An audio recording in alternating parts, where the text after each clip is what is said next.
అందరికీ హాయ్ అండి. అందరూ ఎలా ఉన్నారు? బాగున్నారా? నేనైతే చాలా బాగున్నాను.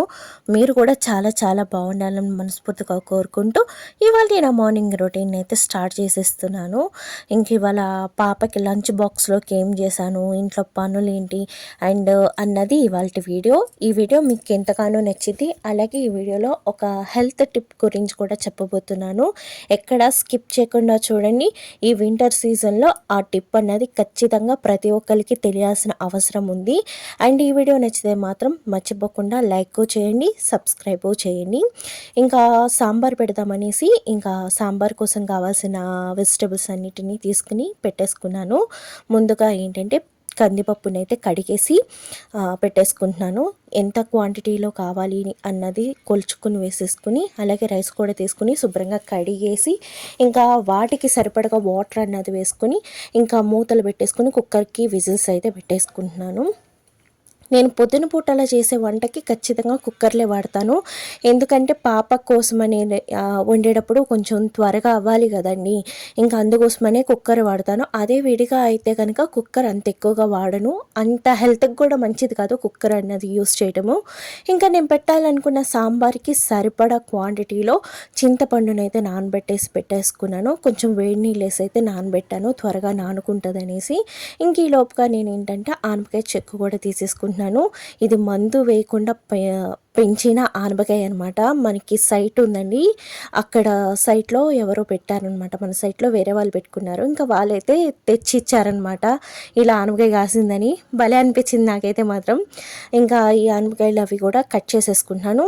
అండ్ హెల్త్ టిప్ కూడా అన్నాను కదా, మనం రోజుకొక హెల్త్ టిప్ గురించి అయితే తెలుసుకుందాము. ఎందుకంటే ఇవాళ రేపు చాలామందికి మనం ఇంట్లో పాటించే చిన్న చిన్నపాటి హెల్త్కి సంబంధించిన టిప్స్ అన్నవి తెలియట్లేదు.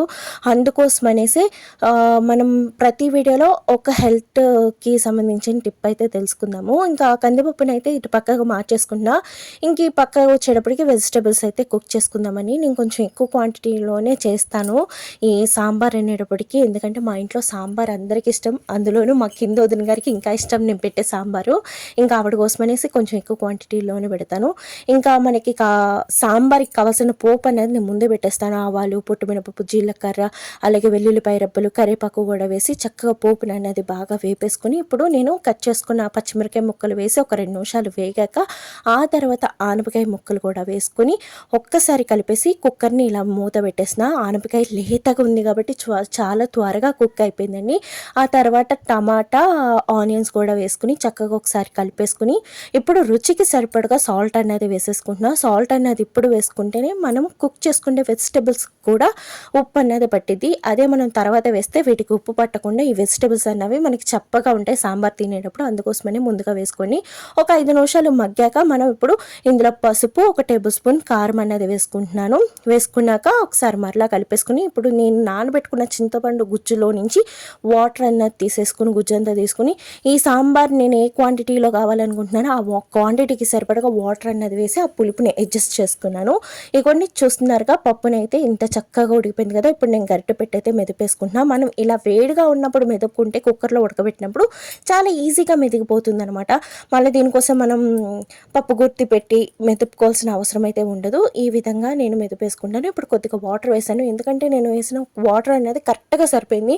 ఇలాగే వదిలేస్తే పప్పు అనేది గట్టిగా హాట్గా అయిపోతుంది. ఇంకా అందుకే వస్తామనేసి కొద్దిగా వాటర్ వేసి కలిపేసి పక్కన పెట్టుకున్నానంటే మనం సాంబార్లో ఆ పులుసులోకి వేసేటప్పటికి పప్పు అనేది గట్టిగా అవ్వకుండా ఉంటుంది. అలాగే కొన్ని చింతపండు నానబెట్టిన వెజిటబుల్స్ కడిగినాయి అవి ఇవి కొన్ని అంట్లోనే అనమాట, అవి అయితే కడిగేసుకున్నా. ఇప్పుడు అంట్లో అప్పుడు కడుక్కుంటే పని చాలా సులువుగా ఉంటుందని నాకైతే అర్థమైంది. మీరు కూడా అదే ఫాలో అవ్వండి, చాలా ఈజీగా అయిపోతుంది ఇప్పుడు అంట్లో అప్పుడు కడిగేసుకుంటే.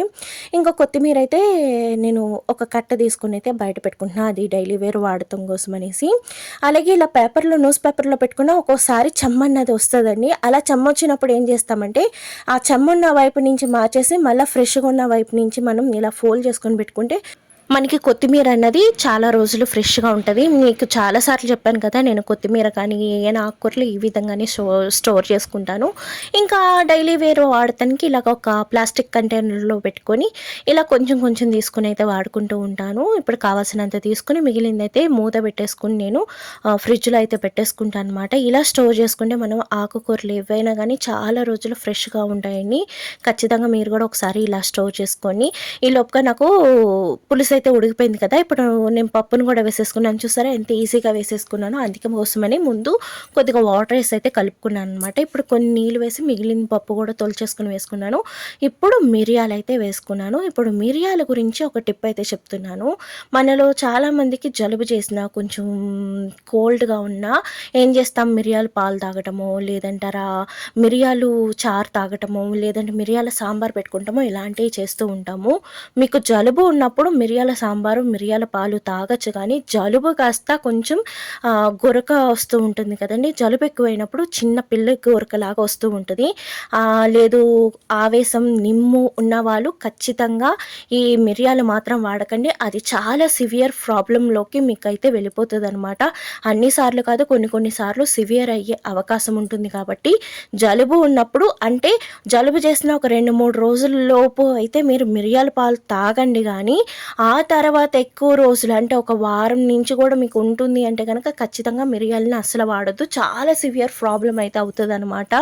ఇంకా అందుకోసమనే చాలా జాగ్రత్తగా అయితే మిరియాలు చూసుకుని వాడండి. అండ్ మిరియాలు ఎలా పడితే అలా కూడా వాడకూడదు. ఎక్కువ క్వాంటిటీలో తీసుకున్నా కూడా చాలా రకాల ప్రాబ్లమ్స్ అయితే వస్తాయి. మిరియాలు చాలా వేడి చేసే తత్వాన్ని కలిగి ఉంటాయి కాబట్టి చాలా జాగ్రత్తగా మిరియాలను వాడుకోండి. మనం అన్నిటినీ కలగబులగంగా వాడుకోకూడదు. కొన్ని దినుసుల్ని చూసుకుని వాడుకోవాలి. ఇంకా అదనమాట ఇవాళ చెప్పిన టిప్. లేదు మీకు అంతగా ఇంకా జలుబు తగ్గట్లేదు అనుకుంటే టర్మరిక్ పాలు తాగొచ్చు. అదేనండి, పసుపు వేసుకున్న పాలు తాగొచ్చు. పసుపు శుంఠి కలిపిన పాలు తాగినా కూడా జలుబు అన్నది చాలా వేగంగా తగ్గుతుంది. అంతేకాదు మనకి నిమ్ము ఆవేశం ఉబ్బసం ఉన్న వాళ్ళకి కూడాను ఇవి పసుపు పాల వల్ల ఏ ఇబ్బంది ఉండదు. కానీ ఉబ్బసం ఆవేశం ఉన్న వాళ్ళకి ఏంటి అంటే మిరియాల పాలతోటి ఇబ్బంది అవుతుంది అనమాట. అది నేను చెప్పాలనుకున్నది. ఇవాళ టిప్ కూడా వచ్చేటప్పటికి అదే. ఇది టిప్ నేను షార్ట్లో కూడా పెడతాను. అండ్ పెద్ద వీడియోలో అయితే తక్కువ మందికి రీచ్ అవుతుంది. అదే పెద్ద వీడియోలో అయితే కొంచెం ఎక్కువ మందికి రీచ్ అవుతుందని అండ్ నేను షార్ట్ వీడియోలో కూడా పెడతాను. ఇంక ఇప్పుడు ఏంటంటే సాంబార్ మరిగిపోయింది. సాంబార్ తీసి పక్కన పెట్టేసుకున్నా. ఆ తర్వాత ఇడ్లీకి కావాల్సిన ఇడ్లీ కూడా పెట్టేసుకున్నా. సాంబార్ ఇడ్లీ అయితే ఇవాళ చేద్దామనేసి ఇంకా సాంబార్ పెట్టేసి ఇడ్లీ కూడా పెట్టేశాను. ఇంకా మా పాపకి ఏంటంటే పాప్కార్న్ అయితే చేస్తున్నాను. నిన్నెవరో తన స్కూల్లో పాప్కార్న్ తెచ్చుకున్నారంటే ఇంక ఇంట్లో గోల గోల చేస్తుంది అనేసి తనకి పాప్కార్న్ కూడా చేశాను. భలే టప్ టప్ టప్ టప్ వెళ్తున్నాయి అనమాట. ఇగోండి మీకు సరిగ్గా చూసారుగా ఇలాగా ఆనియన్స్ అవి కూడా వేసి పెట్టాను. తనకి ఆనియన్స్ సాంబార్లో మరిగిన ఆనియన్స్ అంటే చాలా ఇష్టము. ఇంకా తనకి ఆనియన్స్ కూడా పెట్టేసి లంచ్ బాక్స్ కూడా ప్యాక్ చేసేసాను. ఇంకా తను స్కూల్కి వెళ్ళే టైం కూడా అయిపోయిందనమాట. ఇంకా తనైతే వెళ్ళిపోతుంది. అండ్ వెళ్ళేటప్పుడు కూడా చిన్న క్లిప్ చూపిస్తున్నాను. బస్ అయితే మేము ఎక్కించట్లేదండి, తనంతలా తానే వెళ్ళి ఎక్కుతుందనమాట. ఇంక అందుకే కిందకి వెళ్ళాల్సిన అవసరం కూడా లేదు. పిల్లలు వాళ్ళ చిన్న ఏజ్లోని ఇంత మెచ్యూర్గా ఉన్నప్పుడు మనకి చాలా హ్యాపీగా అనిపిస్తుంది కదా. ఇంకా టిఫిన్ అయిపోయాక సాంబార్ చూసారు ఎంత ఉందో. అందుకే నేను ఎప్పుడు కూడా కొంచెం ఎక్కువ క్వాంటిటీలో సాంబార్ పెడుతూ ఉంటాను అనమాట. ఇంకా వంటిల్లు మొత్తం గ్యాస్ కట్టంతా చూపించాను, ఎక్కడెక్కడ సదురుకుంటూ ఉన్నాను. అలాగే కొన్ని అంటులు ఉన్నాయన్నమాట. ఇంకా అవి తోముకునే ముందు ఏంటంటే ముందు పాలైతే పొయ్యి మీద పెట్టేసుకుందాము. అండ్ పాలు మరిగేలోపు నేను ఏంటంటే అంట్లు అవి తోమేసుకోవచ్చు అన్న ఉద్దేశంతో పాలైతే ముందు వడగట్టేసుకున్నాను. పాలల్లో కొన్ని నలకలు వస్తున్నాయండి. ఇంకా అప్పుడు వడగట్టాలి అనేసి మా కింద వదిన గారు చెప్పారనమాట. ఇంకా అంతకుముందంతా డైరెక్టర్గా వేసేసి మరిగిచ్చేసేదాన్ని. కాకపోతే అందులో నలకలు వస్తాయి కాబట్టి ఒకసారి వడగట్టి పాలు అనేది మరిగించుకోమన్నారు. ఇంకా అప్పటికాడి నుంచి వడగడుతున్నాను. చాలా డస్ట్ అయితే వస్తుంది. ఇన్ని రోజులు నేను అలాగే కాచేసేదాన్ని. అండ్ మీకు కూడా తెలియకపోతే అలా వడగట్టుకుని వాడండి, సరేనా. అంటే గేదె కాడ పోయించుకునే పాలైతే ప్యాకెట్ పాలైతే ఆల్రెడీ మనకి నీట్గానే వస్తాయి. ఇంకా నైట్ తోమిన అంట్లు కొన్ని ఉంటే అవన్నీ కూడా సదరేసుకుంటున్నాను. ఈ లోపుగా మా వారు ఏంటంటే మళ్ళీ కొంచెం టీ పెట్టమన్నారు. ఇంకా ఆయనకి టీ పెట్టిచ్చేసాను. ఆయనతో పాటు కూడా నేను చిన్న చుక్క టీ అయితే పెట్టేసుకున్నాను. నాకు టీ ఎన్నిసార్లు ఇచ్చిన కుడితిలా తాగుతూనే ఉంటాను. నాకు టీ మానాలనుకుంటాను కానీ అస్సలు నా వల్ల కాని పని అదొక్కటే అనమాట. టీకి నేను బానిస లెక్క అనమాట. ఇంకా అందుకోసమే ఇంకా మా వారికి పెట్టినప్పుడల్లా ఆయన పేరు చెప్పి నేను కూడా ఒక హాఫ్ గ్లాస్ వేసిస్తూ ఉంటాను. ఇంకా టీ అయిపోయింది కదండీ! ఇంకా పాలు కూడా పొయ్యి మీద పెట్టేసుకున్నా. ఇంకా ఈ పచ్చడి అయితే గ్రైండ్ చేశాను అనమాట. ఇంకా మిక్సీ కూడా తీసి పైన పెట్టేసుకున్నా. అంట్లు అవి కూడా తోమేసుకున్నాను. ఆ క్లిప్ యాడ్ చేయడం మర్చిపోయాను. ఇంకా పైకొచ్చేసి ఏంటంటే నేను పచ్చడి కోసం అనేసి టమాటా ముక్కలు కోసుకుని ఆరబెట్టుకున్నానని నిన్నటి వీడియోలో చెప్పాను కదా! అవి ఇవాళ మరలా ఎండలోకి తెచ్చైతే పెడుతున్నాను. నిన్న సాయంకాలం నాకు పని తెవలేదని మా వారిని వెళ్ళి తెమ్మన్నాను. ఆ ముక్కల్ని చూసారా ఎలా తెచ్చారో, అసలు తీస్తుంటేనే ఒలిగిపోతున్నాయి. అసలు అవి ఎలా తీయాలో కూడా నాకు అర్థం కాలేదు. మొత్తం అంతా లొంగ పెట్టుకుని వచ్చేసారనమాట. మా వారికి ఏదైనా ఒకసారి పని చెప్పామంటే మరలాసారి మనం రెండోసారి చెప్పక్కర్లే, ఆ విధంగా చేసుకొస్తారనమాట. ఇంకా నాకు అనుభవం అవుతూ ఉన్నా చెప్తూనే ఉంటాను. ఈ వీడియో చూడాలి, ఖచ్చితంగా నేను చూపిస్తాను. నాకు ఎంత కోపం వచ్చిందో ఈ వీడియో చేసేటప్పుడు అన్నది చెప్తాను. అసలు నిజంగా ఎంతసేపు ఎంత అవస్థపడ్డానో తెలుసా అండి. అవన్నీ ముక్కలు తీసుకుని సరిగ్గా వేసుకునేటప్పటికి అదే తెచ్చేదైతే కొంచెం నీట్గా తేవచ్చు కదా. నేను చెయ్యను అనకుండా ఇలా చేస్తూ ఉంటారనమాట మా వారు. మీ ఇంట్లో కూడా ఇలాగే చేస్తారా? ఏమైనా చిన్న సాయం చేయమంటే ఇలాంటి పనులే చేస్తారా? ఒక్కసారి నాకైతే కామెంట్ చేయండి. అండ్ ఇక్కడితో వీడియో అయితే అయిపోయిందనమాట. ఇది ఇవాల్టి నా మార్నింగ్ రొటీన్. ఈ రొటీన్ మీకు ఎలా అనిపించింది? నచ్చిందా నచ్చలేదా అనేది కామెంట్ చేయండి, లైక్ చేయండి, షేర్ చేయండి. ఇక్కడి దాకా చూసారు అంటే ఖచ్చితంగా మీకు నచ్చిందనమాట. నచ్చితే మాత్రం మర్చిపోకుండా ఒక చిన్న లైక్, ఒక చిన్న కామెంట్ ఈ చివరి దాకా చూసినా థ్యాంక్స్ ఫర్ వాచింగ్. బాయ్.